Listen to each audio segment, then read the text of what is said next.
Welcome to Human Potential at Work, the show where we explore social impact, inclusion, and empowerment of everyone, including persons with disabilities. Your host is Deborah Rue, CEO of Rue Global Impact and co-founder and chairwoman of Billion Strong, an identity and empowerment organization designed to bring billions of voices of persons with disabilities together. To join the global community and to donate to the cause, visit billion-strong.org. That's billion-strong.org. And now, on to the episode. Hello, everyone. My name is Deborah Rue, and I'm the CEO of Rue Global Impact and also the executive chair of Billion Strong. Today, my guest is Dan Bena, and I haven't known Dan very long, but I just want to say, have you ever met somebody and you're like, your soul knows each other? That's the way I feel about Dan. It's like soul connection. And I haven't met his wonderful, wonderful, talented wife, Diane, yet, but I feel so soul connected with her too. So, Dan, I was so excited you were on today. I was like, oh, this is going to be such a fun conversation. I couldn't wait. It was so much fun. So I will just start by doing a very quick visual description. I am a mature woman with gray and purple hair. And today I'm wearing teal and purple, and I have on blue glasses. So, Dan, welcome to the program. I'm really so excited to introduce your work to the audience. Thank you, Deborah. So why don't you tell us who you are in a little bit? So I'll do a physical description Yeah. too. And I'm a Yes. 59-year-old. I was going to say stale, pale male, but I'm definitely pale. I'm definitely male. I like to think I'm not very stale. I have gray brown hair. And as I was telling Deborah earlier, I'm wearing a very informal shirt today, which is purple. And it's purple because I wanted to match Deborah's hair. And it also has a Hocus Pocus logo on it, because I thought what we were talking about today really was about magic, but real magic. I agree. So thanks, Deborah. I love Hocus Pocus. I love Hocus Pocus. And it's 30 years, and there's a new one out tomorrow. And I know Amazing. and they were not a box office success, but it just took on a life of its own. I love And that. I'll just know, talk about magic, it's coming out on what would have been my mother's 98th birthday. So I happen to think that's a message somewhere. I'm sure that's because your mother knew you loved Hocus Pocus. That's right. So, yes. So, Dan, your work is fascinating. You worked for PepsiCo for many years. You're a coach. You are an expert. I hate that word, but Me too. clean water and the sustainable development goals. I'm just fascinated with what you're doing, but you also are an author and you have a new book out, and there will be a series. We all can contribute, which I love too. It's hard to know where to start, but let's start with this. Let's start with your background and talk a Sure. little bit about your career with PepsiCo, just because it was a long, I think, esteemed career. Deborah, I want to say, as already, I'm really quite a talker, so feel free to give me the high sign if I go too long, but I'm going to try to be as crisp, as concise as I can. It's hard to wrap up 34 years with a company into a few minutes, but I'm going to do my best. I think what's notable about my PepsiCo story is I started back in 1984. I was a laboratory technician because I have a degree in biochemistry and a degree in pharmacy. And I was what I would call, Deborah, a pathologic introvert. I was so painfully shy. I never wanted to leave the laboratory. I never wanted to look anyone in the eye. And God forbid I should run into someone who was like a vice president or a senior executive. I was perfectly happy doing my work in the lab for a great company. And then when you fast forward probably about 10 years from when I was in the laboratory, the CEO at the time, a guy named Steve Reinemund, was getting very involved in sustainability and climate change. And frankly, it was new at that point. It definitely was not mainstream for the private sector. And he was looking across the corporation for someone that had knowledge about water. And I happened to be designing water treatment systems for the beverage plants at the time. And one of his staff contacted me and said, Mr. Reinemann would like to feature water as an important cause at one of his senior management meetings down in Plano, Texas. And I very politely said, thanks, but no thanks. And I was quickly told that usually when the CEO makes a request, it's not necessarily one that you should or could refuse. So once I was educated that way, I realized, oh boy, I guess I better do it. And I was a nervous wreck, Deborah. He made the company plane available to me. He could not have been nicer. And I went, and it was just remarkable because that signaled the proverbial spark that people always talk about. And I've heard it for years, and people always said, oh, you have to do what you're passionate about, and you have to do what really makes you jump out of bed.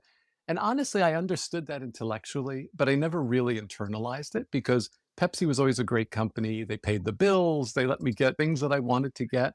But my gosh, once that spark is lit, Deborah, Yes. it was transformative. And as you can tell, I am not painfully shy. I am not particularly introverted. And what's even weirder is the last 10 or 15 years of my career, I spent as part of what was called the ambassador program for PepsiCo, literally traveling the world and engaging different audiences on solutions to the major challenges that we face, whether it's food insecurity or water insecurity or climate insecurity. So it was just an absolutely wild ride. And I would be remiss not to throw in how remarkable Indra Nooyi is. She was the CEO of PepsiCo for over a decade, and she retired the same year that I did, or left Pepsi the same year, 2018. Just such a remarkable executive leader, a remarkable friend, and remarkable teacher. And I owe so much of what I was able to accomplish to her. That's amazing. What an amazing, beautiful story. Oh, Because a lot of times we think who we are is going to be who we are forever. So yeah. that's very powerful that And you it's have interesting you say that, Deborah, because one of the things I had a mentor, I had many mentors, as I'm sure you did over your life. And one of them passed away 2 months ago. He was 92 years old, and he was a mentor for almost 30 years. And one of the things he always taught me was to be adaptable. And he always said that, and this is such like one of the biggest compliments that I've ever gotten. He said, one of the things he liked about me, because I was a scientist through, and I was always very data based. And he said he thought that a good scientist was one who understood how little he knew as opposed to how much he knew. And he always described that, about me. And I never really thought too much about it. But later on, as I matured, I guess I realized the wisdom that he had, where there's so little that we know, and there's so much that we have yet to learn. And whether it's science or not, but I thought that was just so relevant. And it was really heartwarming for him to say that. and it's something that I've always know that there's more that I need to know, but lately, and I understand some of it is the grief. I understand some of Sure. it's the grief, but also the sign of the times. I'm hoping as I give you all the reasons why it's happening, I just feel like I know nothing these days. Yeah. I just feel like I just am amazed at how much I don't know. Yeah. And that's why the word expert, I don't like that word because I'm afraid to say I'm an expert in anything Yeah. because everything is changing so Yeah, fast. they're channeling that same guy that I just mentioned. His name's Harry, because he used to always say, as soon as you or anyone calls you an expert, it means you're obsolete because you're an expert at a snapshot in time. And literally the next minute, something happens that you might not know about. And so much for expertise. So I think it's really Right. so important. Brilliant way to say that, though. That's a brilliant Yeah. way to say that because you're right. So it always makes me nervous when people call me an expert or they say which is fine. If you want to say you're an expert, go for it. But you're right. Yeah. I don't think any of us are experts, but I do know that we got to work together and we have to help each other. Yeah. And that's one thing that I love about the work you're doing. It was funny when you were telling me that you supported clean water, which needless to say, it's a very important Yeah. cause, everyone. But and for just a second, I thought PepsiCo, and I thought, oh, okay, of course PepsiCo needs clean water. But at the same time, I also want to applaud PepsiCo because I know they're gigantic, multinational, enormous corporation, but they have really tried very hard to include us and be socially responsible. Yeah. I posted yesterday, I think you you commented on it, but I posted this silly little post that said, I think ROI, we need to change ROI from Yeah. return on investment to return on impact, Yeah. which of course return on impact can be in the eye of the beholder. Sure. I maybe even could say that with investment too, but I just think we got to rethink all of this stuff. And I know that's what you're doing. What's interesting about that, Deborah, and this is part of what I commented, I think, on LinkedIn to your post, but this word impact is really taking off and I think starting to become much more mainstream to traditional business audiences. And this is human potential at work, right? And one way or another, external stakeholders are going to want you to measure that human potential and the impacts of that potential. And the good news is organizations and reporting frameworks like the Global Reporting Initiative, the World Benchmarking Alliance, so many are starting to focus companies on the impacts on the ground that they're having. And it used to be where if you put out a public policy, and it could have been a very strong public policy, that sort of got you a lot of credits in the bank of many stakeholders. Now they're saying that's almost table stakes, right? That's the ante. That's what you should be doing as a minimum, is having Right. public support of certain things. But now you need to really move toward moving the needle. And that's all about impact. But let me tell you, that's hard to do. As getting the And right it's hard to metrics. measure. Exactly right. Exactly Oh my right. gosh, you measure it. Yep. So I wasn't going to ask you this question, but I'm going to ask you this question now. Um, we have big expectations of our Yeah. corporations, especially, I'm just going to speak as an American. Sure. I have big expectations of American multinational corporations like Sure. PepsiCo. I just have very big expectations. And many of the corporations are not meeting my expectations. They didn't realize that they had to meet Deborah Rue's I'm just kidding. But you know what? How does a major corporation like PepsiCo, that is PepsiCo is such a big part of all of our lives, how do they really prove to us that they care about us more, or any brand? Yeah. You just experienced with PepsiCo, but how do they convince us that they are a good Yeah. corporation? So I'm going to give you, Deborah, I'm going to answer it in two ways. The one is going to be kind of the academic, maybe textbook answer, which I think is legitimate, but it's not really personal and it's not particularly visceral, but it's legitimate. And that is one of the ways you convince consumers and other stakeholders is that you're authentic is through transparency and through candid communication. And I'm very quick to say that transparency is not binary. It's not you're transparent one day and you're not transparent another day. It's definitely a spectrum of the way you communicate. And that's one of the things that the person I started this discussion about, Indra Nooyi, it's one of the things she really supported and advanced was making sure that when we put something out into the public domain as PepsiCo, we were able to stand behind it. And we weren't only able to stand behind it from a metrics perspective, but that we really believed it. She has an unbelievable talent of being able to touch people, not only intellectually, but in their hearts as well. And that's a rare combination for anybody in power, but she wields that really effectively. That's textbook answer is candor and transparency and having the proof points to be able to show that the story is legitimate. The more personal front is, and this is maybe just a different perspective, but it used to aggravate the heck out of me being an employee at PepsiCo, having visibility to Indra and the C-suite, and knowing full well of what was actually happening behind the doors of PepsiCo, which by and large was really good and was really positive. And then I would overlay the criticisms that I would read of things like greenwashing or blue washing or PepsiCo's doing this or they're not doing this. And it used to be so frustrating to Right. try to strike the right balance of how much could you actually be transparent and put in the public domain? Because there's very real considerations that you have to worry about and still being able to counter some of those stakeholder criticisms. So it's tough. It is definitely not an easy answer, but I think the simplest way is to say the more candid, the more transparent, and the more science and data based you are with your story, that's a great way to start on the journey.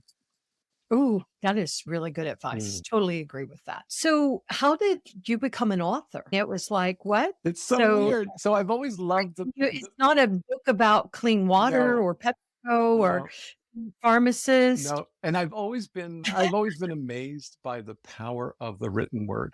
And perhaps even more so than the spoken word. And I'm not quite sure why that is, but I just find it so powerful to be able to make these little characters on a page actually make people feel something or learn Ooh, something or do something, right? That's an unbelievable power to have.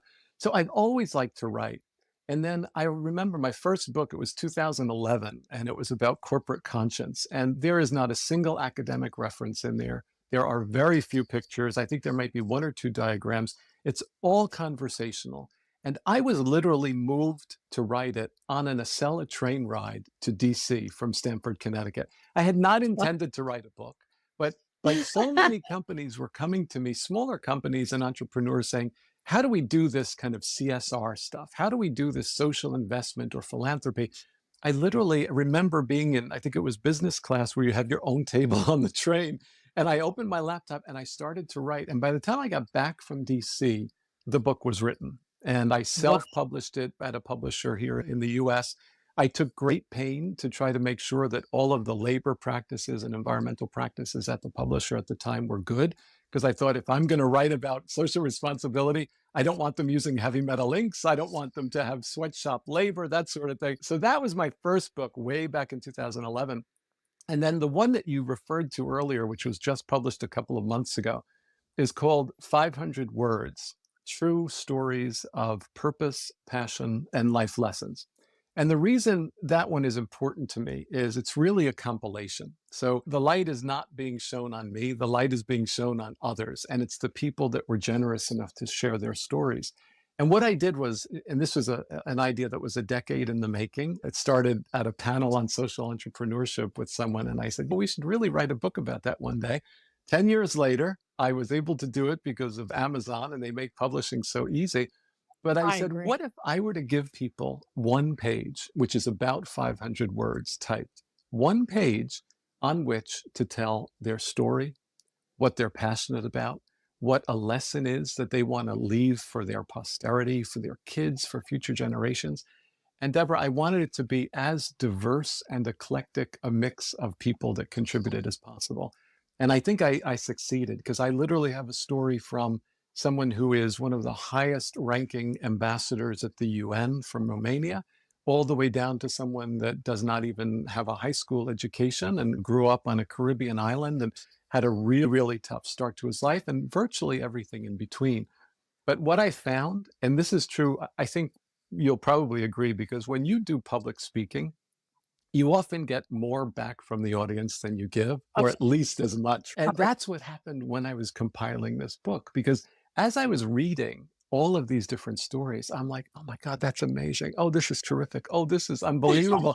So that inspired me. I was hoping to inspire others, but that inspired me to say, I want to do one of these versions at least every year, if I can, until, say, 1% of the global population, about 78 million people, share their story. So it's going to have to go viral.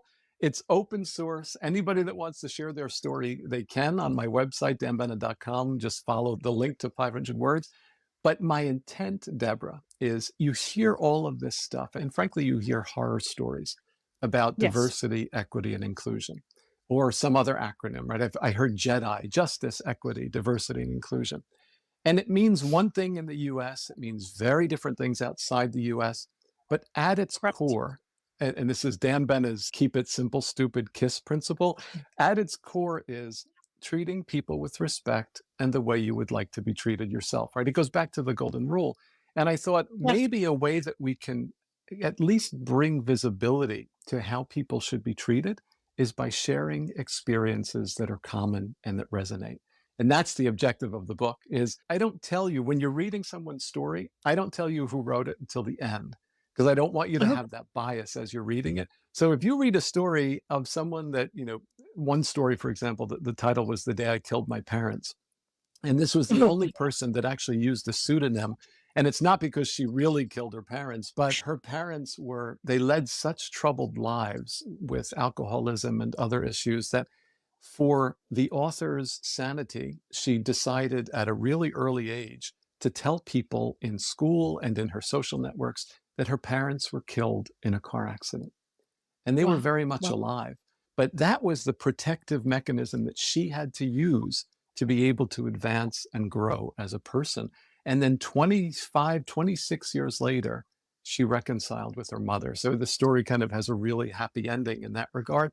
But again, how many of us come from troubled homes or challenging homes, or child of an alcoholic or a drug abuser? So again, the idea is, by hearing that you're not alone, and by hearing someone who may be of a completely different ethnicity or a completely different geography or whatever have that same story, hopefully it makes you feel just a little bit more. I agree. I I agree. told you I'm a That's talker. Sorry. Oh, I'm fascinated. No, I love it because a lot of us have had those experiences. I know I did as a kid. I had a really, Mhm. my parents were real troubled. I loved them. They did the very best they could, but it was very Yeah. traumatic. But it made me a very strong Yeah, person, and it made me a very empathetic person, and now I understand other people because of the experiences I've had. exactly. And who I feel like you're gonna get it at some point.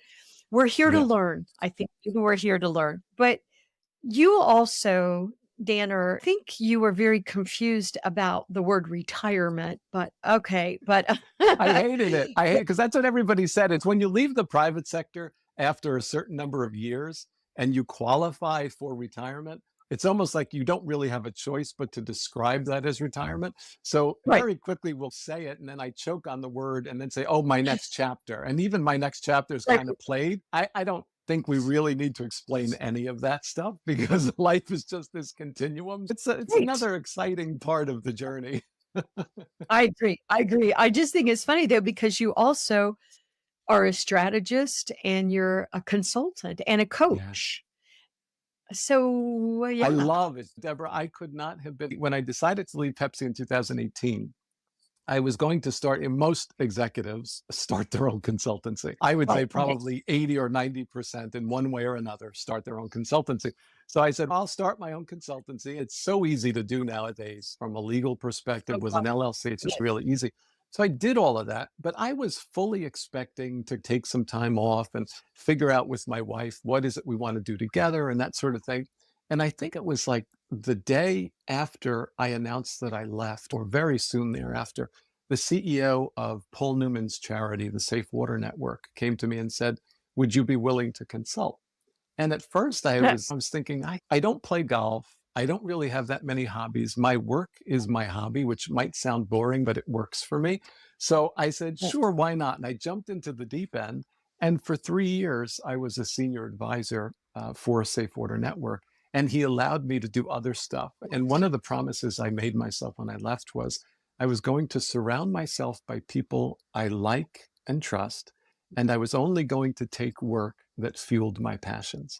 Because once you do find something that makes you leap out of bed every morning, it's very hard to go back. It's like there was an old song, how are we going to keep them down on the farm after they've seen Peru, which I think was reflective of one of the world wars. Once you've seen the impact and experienced the rush or the high of what that spark can bring, there's no turning back. So I love it. It's an eclectic mix. You'll see from my website, it's like a little bit of so many things, honorary professor, coach, mentor, writer. I love it all. And I'm so fortunate to be able to do it. And I think you're really good at it Thank too. you. I really do. Love what you're doing because you are just really making a Thank you. difference. And I would like to just give a real quick little shout out to Diane, your wife, because she's also making a Yeah. difference. And I know that y'all were kind enough to send the book that she wrote. So can we just give her just a little bit Deborah, of if air to anything gets tell you, me emotional, I am. So while I'm highly empathetic, I'm really not a crier. I'm the youngest boy, the only Diane? boy. I have three older sisters. So you would think stereotypically that I probably would be a crier with all of that female influence around me growing up, but I'm not. However, the one thing that brings me to tears is when I talk about the love of my wife, because she really talk about somebody being your better 50%. She's my better 99%. And she's Yes. always the one that anchors me. Whenever I'm thinking of something, she'll say, how would you feel if somebody did that to you? Or how about if the tables were turned? And she's got such a clarity of thinking and such a social conscience. It's remarkable. And one of the things, she was a physician and a pathologist for years at Columbia University. And one of the things she came to later in life, frankly, having provided care for her mother who had dementia, her father who was wheelchair bound later in life, and for a host of aunts and uncles and my parents and many people, she really, that spark that I talked about for me was ignited in her, and it was for elder care. And when we would travel and meet people and friends and family in different long term care facilities and see how, even at the best of facilities, they really weren't being treated the way that we thought they should be treated by any means. Diane said, if there's Right. a way that I can help, even in a simple way, I'm going to do that. So she is now like a really staunch elder care advocate. And the book that you're referring to is one that she wrote and illustrated a few years ago.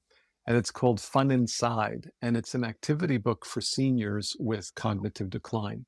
And one of the things we noticed in going to all of these nursing homes and long-term care facilities was they would often park, say, the wheelchair-bound people in front of a big screen TV to watch TV. And there's nothing really wrong with that. But when you consider the generation of most of these people, they're in their 80s and their 90s. Nobody took the time to choose the content that was on the TV that might be relevant for them. So they weren't playing the Father's Knows Bests and the Leave It to Beavers and the Dennis the Menaces that they might have been enjoying because it would bring them back to a better time. They were playing things that, frankly, I don't even think should have been on the television. So that sparked a I thought in my wife. And she said, as she looked at many of the books that were out there, really none of them were relevant to the generations of the 80 and 90-year-olds. So she did this book of word search puzzles and crossword puzzles and drawing exercises. And they're all like from the 1940s and 50s. So they're not only relevant, it's but they're resonant with those people. yeah, I got it after my husband died, but I wish I'd gotten it before because it would have been a fun thing for us to And do that's it. It's a together. great So engagement tool for families as well.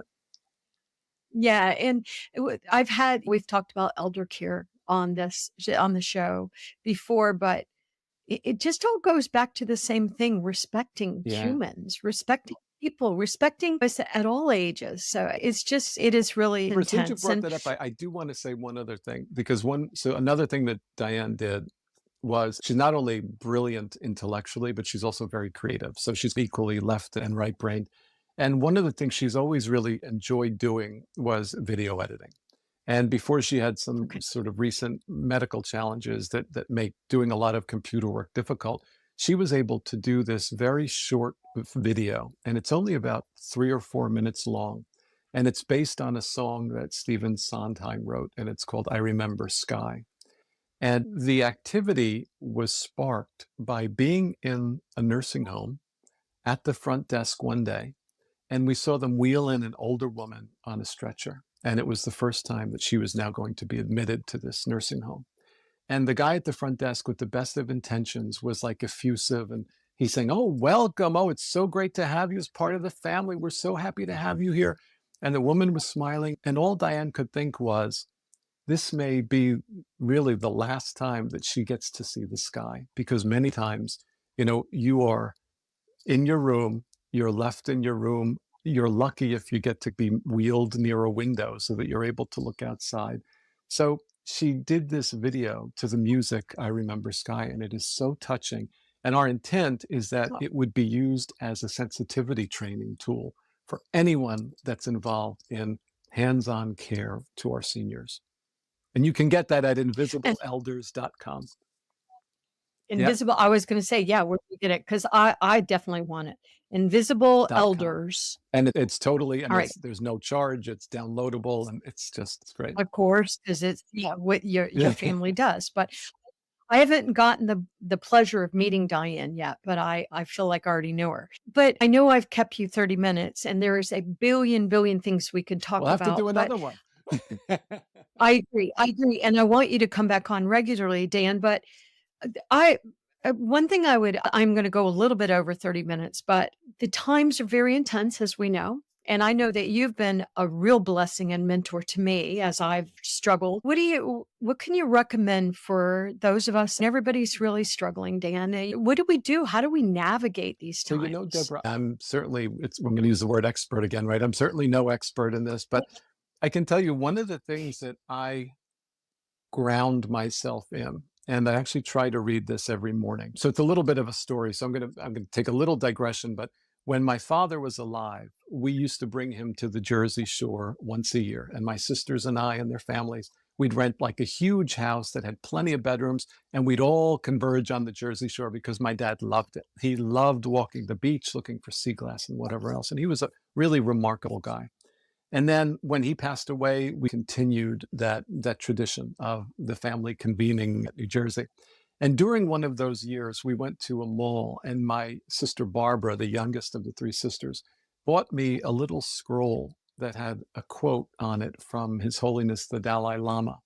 And I'm not going to recount the entire thing because it's a little bit long, but the title is The True Meaning of Life. And in that scroll, he says we're basically visitors on this planet for maybe 80, 90, or 100 years. And one of the goals that we should have is contributing to other people's happiness. And in so doing, we find the true meaning of life. And Deborah, I know you believe that, and I know you've experienced it. And frankly, if people say, how do you find the time to do all this stuff? Why are you always happy? Why are you so optimistic? I think that's the secret. If you can do the I littlest agree. thing to see a smile in somebody or make their burden just a little bit less, because we're so fortunate. And even people that have very little, when you talk to them, I'm quite sure many of them say, I'm so fortunate because.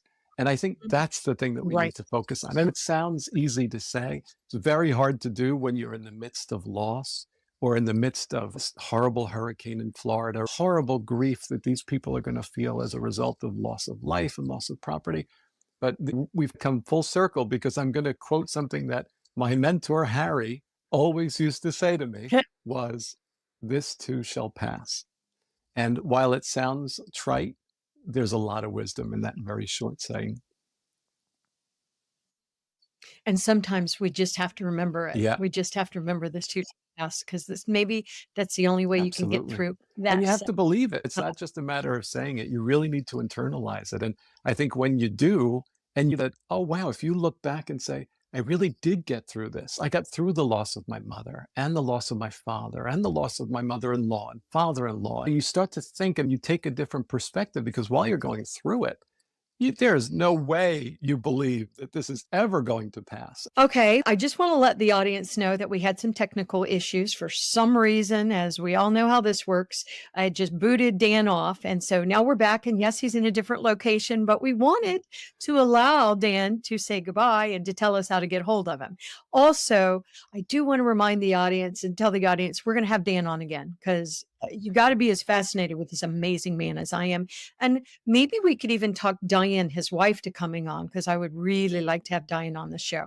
And even my producer said in the background when we were having these technical problems, get Diane on. I said, I agree. I want Diane on the program too. But so she's a lot more interesting than I am. So she is definitely the one that should be on. I'm very impressed with your fan. And I'm sorry for the technical issues. I know that's very nerve-wracking, But Deborah, I love the candor and transparency. That was one of our key messages today, right? This Was is being true. candid and transparent. So if I look different, if the lighting is off, if the background is different, you're not going crazy, viewers. That's because of the technical difficulties. that we just magically make go away in the background. So, That's right. but we wanted to tell you what was going on. All right. Well, Ian, thank you so much for your wisdom, your wonderful food and energy. And I'm just so grateful.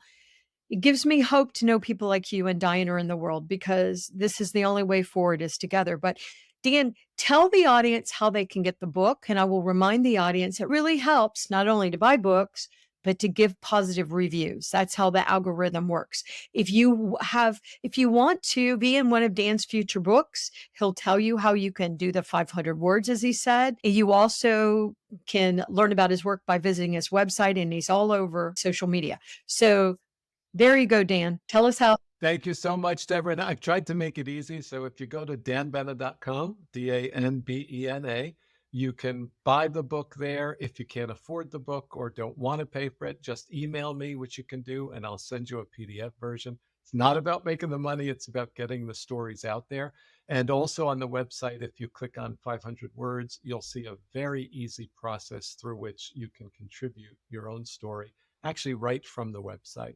So thank you very much for that, Deborah. And I will say that my wife's video that she made, if you share it with anyone and everyone that you know who is taking care of a senior, an elder, someone who is not able to care for themselves and who has unfortunately become dependent on others, that's at invisibleelders.com. Deborah, thank you so much. And Doug, thank you for being the behind the scenes guy that made this so easy. He's my genius behind this. I also want to say Diane's book is great for elders, but I think actually anyone that is living, people with disabilities, I think would get, I've actually shared it with my daughter and she loves it with Down syndrome, but I really liked the workbook. I thought she did a really good job. Thank you so much. But Dan, also, if you're interested in working with Dan, he's really busy. Once again, you can find out how to connect with Dan on his website, and he's on LinkedIn. You're all the time on LinkedIn. I love you at Dan Bena too. And if anybody needs to find him and for some reason you can't find him, just come to me and I'll also connect you to him. But Perfect. Dan, thank you. Thank you for being Thank you, here, Deborah. for Appreciate your it. work.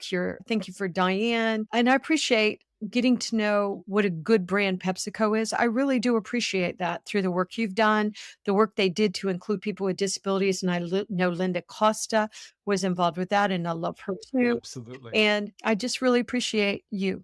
So, Thank you. Likewise. Back at you, Deborah. Thank you so much. Enjoy the rest of your day. yes, you too. And thanks to the audience. And thank you, Doug, for being a miracle worker in the background. Okay, bye, everyone. You've been listening to Human Potential at Work. To learn more about Rue Global Impact, visit rueglobal.com. And to learn more about Billion Strong, an identity and empowerment organization designed to bring the billions of voices of persons with disabilities together, you can join the global community and donate at billion-strong.org. That's billion-strong.org.